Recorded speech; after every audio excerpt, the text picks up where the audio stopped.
그래서 우리는 석가모니 부처님뿐만 아니라 우리가 자식이 되어서 부모를 모시는 자식의 입장에서도 가장 효성스러운 훌륭한 자식은 무엇이냐?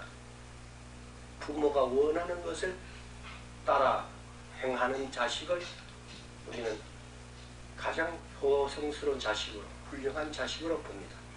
어떤 부모도 그 아들이 아무리 잘하려고 노력을 한다든가 조지탈로 애를 쓴다 할지라도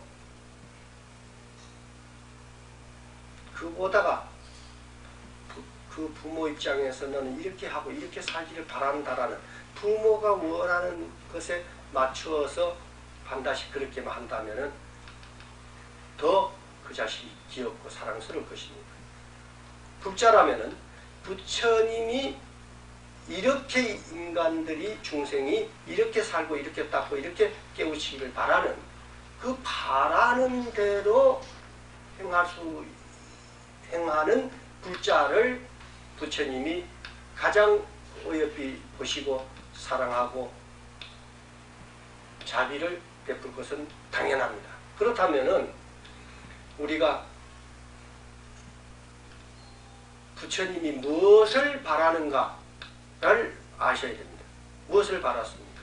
45년 동안 여러 방편을 써서 여러 가지 비유를 들어서 열어보이신 것은 오로지 일체 중생이 부처의 성품을 갖고 있다. 스스로 자기가 그 일체를 구족하고 있음을 깨우쳐서 나와 같이 부처의 경계, 부처에 오르기를 원한다는 그것을 시교해 주신 것이 부처님의 목적이었고 바람입니다. 그렇다면은 우리가 절에 와서 부처님께 기도하고 복을 달라고 하는 거 물론 나쁜 거 아닙니다. 그러나 이것만으로 부처님이 만족했겠냐? 아니죠. 그렇다면 일반 종교처럼 그냥 믿고 따르라 했으면 그만입니다. 그런데 굳이 왜 깨우치라는 말을 우리가 이런 말을 하죠. 8만 대장경을 축사하면 한자로 쓴다 마음 심자 하나다라고 하죠. 그런 말씀을 들었을 거예요. 그 근본 바탕인 마음을 깨우치라는 말씀을 왜 45년 동안 그 많은 말들을 방편으로 써서 그 한마디를 일깨워주기 위해서 그걸 깨우치기 위해 해주시기 위해서 했겠느냐 하는 그 목적, 일대사라고 하죠. 여기에 부합되는 행을 하는 불자를 부처님은 가장 이쁘게 보시고 가장 사랑하시고 가장 자비를 베풀어 주실 대상으로 보지 않겠느냐. 그 당연한 거 아니겠습니까? 그렇죠? 그렇다면은 우리는 복도 필요합니다. 복이 있어야 공부도 할 수 있습니다. 복이 있어야 남도 도울 수가 있습니다. 복도 지어야 합니다. 그러나 그것은 한계가 있습니다.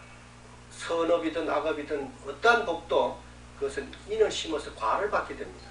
그러나 우리가 인도, 과도 추월하는 것은 홍덕밖에 없습니다. 그것은 정과 해를 닦아서 불지에 오르는 길, 즉 해탈의 길밖에 없습니다. 그것이 구경에 우리가 가야 할 목표고 불자의 최종 목적입니다. 그렇다면은 우리는 부처님의 가르침대로 열심히 닦아야 한다 하는 이야기입니다. 부처님 가르침대로 열심히 닦고 하는 그 불자에게 복을 주시겠느냐 아니면은 그냥 무조건 애걸복걸하고 복이나 달라는 그 불자를 복을 더 많이 주겠냐 하는 생각이었어요. 물론 자식을 둔 부모 입장에서 와서 울고 불고 고치는 놈, 와서 아양 떠는 놈 그거 다 이쁘고 안타깝고 다 도와주고 싶죠. 당연합니다. 그렇죠? 대자대비하신 부처님은 중생의 어버이 입장에서 자비로움을 가지시고 도와주고 싶어집니다. 도와주십니다. 그러나 울고 불고 보채는 자식 아양을 떨면서 부처님한테 맛있는 것도 갖다 드리고 부모한테 효를 다 한다는 나름대로 부모님 마음을 기쁘게 해드리려고 애쓰는 자식.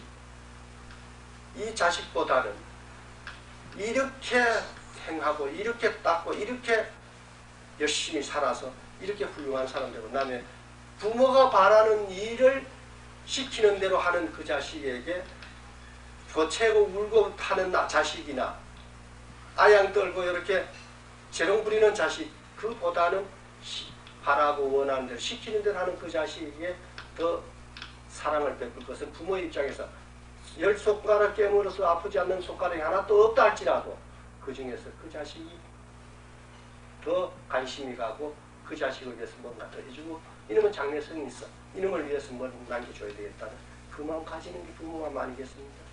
마찬가지로 부처님의 가피를 받고자 한다라면은 부처님의 자비를 받고자 한다라면은 좋습니다. 시주도 하시고 복도 비시고 하십시오.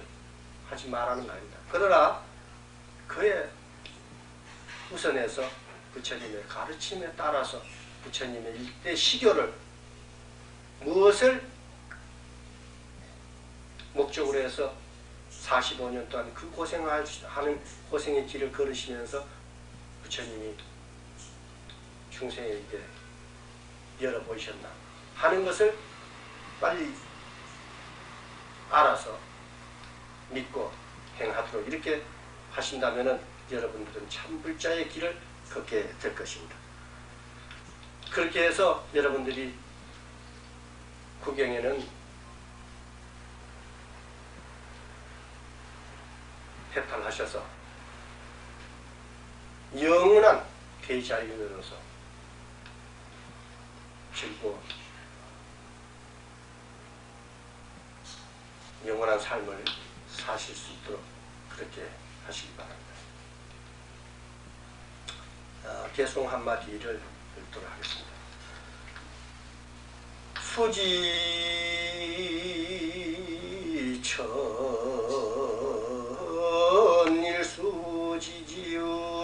천일수지지은 아래 천상천하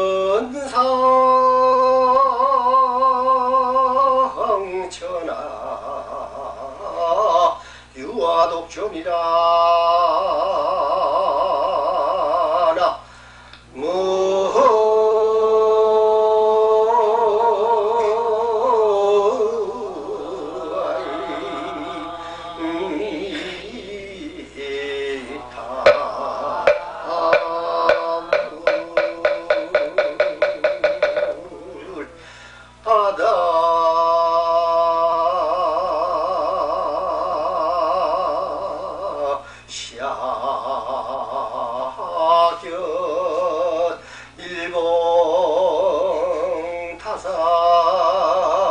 일봉타사라야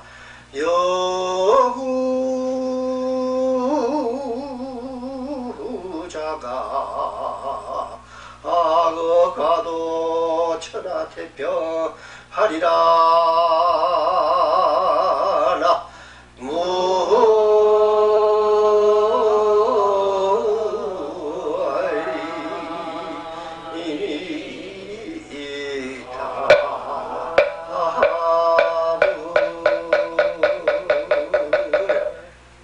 이 개송은 세존이 탄생하시자 두루 7걸음을 걸으시고 사방을 둘러보시고서 한 손은 하늘을 향, 한 손은 땅을 가리키시면서 하늘 위나 하늘 아래 나만이 홀로 존귀하다라고 하신 그 경의 말씀을 후세 운문이라는 선사가 운문문은 선사가 말씀하시기를 아까 수지천하일수 지지운하되 천상천하 유화독존이라 이 한 말씀에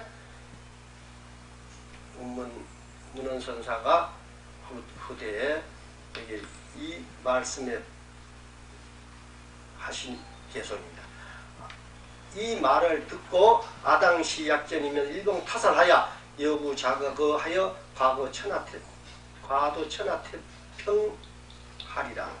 무슨 말이냐면 내가 만일 그때 그 꼴을 보았다라면 한방망이로 때려 죽여서 누구를 석가세존을 개나 배불리 먹여 천하를 태평케 했으리라. 무시무시한 소리입니다. 그죠? 감히 석가모니 부처님이 천상천하의 유아독존이라는 그 말씀을 내가 그 당시에 있었다면 석가모니 부처를 때려 죽여서 발리발리 찢어가지고 개들 놀아줘가 개들 배나 불리게 함으로써 천하를 태평케 하려, 편안케 하려. 참 무서운 소리다. 감히 놀랍지 않습니까? 이 말을 두고서 석창선사는 이르기를 운문의 바른 영은 그 영이 아니었다면 정반성이란 것은 저울의 눈금을 이야기합니다. 이 저울의 눈금, 정확한 눈금의 바탕이면 마음 바탕을 이야기합니다. 그렇죠? 마음 바탕을 이야기합니다. 기울지 않는 본래 근본 그대로 저울의 눈금 중심되는 곳 바탕을 잘못 본 마음 바탕을 잘못 알 뻔했다. 그렇게 했습니다. 다시 설명하자면 부처님의 그 방편설로 인해서 말 가운데 감춰진 그 바른 뜻을 즉 그 진리를 알지 못했다. 운문이 아니었다면 자칫 속을 뻔했다. 라고 칭송을 했습니다. 무슨 말이냐면은 하늘과 땅을 가리켜서 천상천하 유아독존이라 한 그 말을 일체 중생들이 그냥 그 말을 따라서 하나님이 이렇게 말했는데 하면 그냥 따죠? 믿죠? 그것처럼 부처님이 이렇게 말씀했으니까 부처님이 천상천하 유아독존 그걸로 따라버렸으면은 말 끝에 속아서 그냥 절대신인 부처님으로 그냥 모시고 거기에 속을 수밖에 없게 됩니다. 그렇죠? 그러나 이 운문선사의 놀라운 이 한마디로 인해서 석가모니 부처님의 그 말뜻은 딴 데 있었음을 운문선사는 알았기에 저런 말을 했다. 이건 곧 석가모니를 찢어 발견해서 개에 밥을 주겠다는 말이 아니고 생하면 멸해, 생은 곧 멸해. 그것을 더 이상 설명 안 해. 생은 곧 멸해. 배돼지에 들어가요. 그 개도 또한 멸해.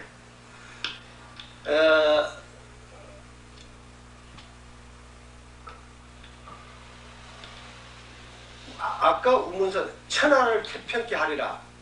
그 무슨 말이냐면은 일체가 없으면 천하가 태평해. 평지풍파를 일으키면은 일체가 시끄러워. 원래 한 물건도 없는데 무엇을 일으켰어. 그러니까 천하가 시끄러울 수밖에 없죠. 한 물건도 없는데 한 생각도 일으키지 않았을 때는 시끄러울 바가 없어. 천하가 태평할 수밖에 없어. 그러나 한 생각을 일으키면은 온 천하가 시끄러워. 또 우리가 중생이 까짓거 그냥 무조건 믿고 딸고 그냥 어떻게 개나 돼지처럼 살면은 우선은 편한 겁니다. 우리가 깨우치자고 애쓰고 모르는 거